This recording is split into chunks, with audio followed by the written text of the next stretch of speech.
Why am I still planning my roommate's wedding when I know it's going to destroy her? 8 months ago, my roommate's boyfriend Kieran called me after their anniversary dinner. His mom was dying of lung cancer, maybe 10 months left, and she desperately wanted to see him married. He needed my help planning a surprise proposal wedding combo, without my roommate Clarissa finding out. The man was crying in a Chili's parking lot, so I said yes. The plan was simple. I pretended to job hunt while helping him plan. She had no idea I was meeting florists and tasting wedding cakes. Kieran and I had burner phones, synchronized calendars, code words. When she asked how an interview went, I'd make up stories about tough technical questions. We became professional liars. Last month, we'd spent $30,000 of his inheritance on deposits. 200 guests confirmed. Her estranged sister Becca secretly flying in from Portland after 5 years of silence.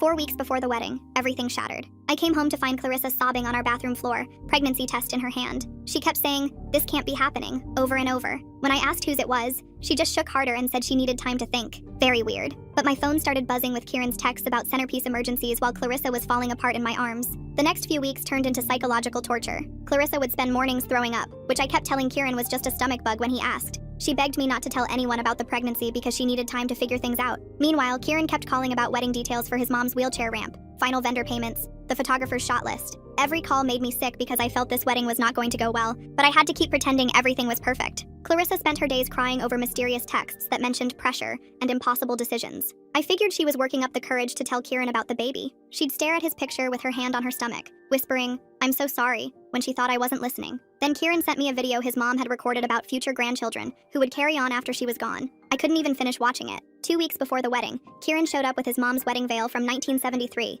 asking me to hide it in Clarissa's closet as part of the surprise. But Clarissa was in her room having another breakdown when he arrived, when she finally came out and saw him holding that veil like it was made of spider silk. Instead of joy, her face went completely white. She stared at me and suddenly understood everything. All my fake job interviews, 8 months of elaborate lies. Kieran thought she'd figured out the surprise and started rambling about her dream venue, the 200 guests, the $30,000 he'd spent, how his mom had stopped chemo just to be there. Still no joy, and while he talked, Clarissa's hand moved to her stomach and tears rolled down her face.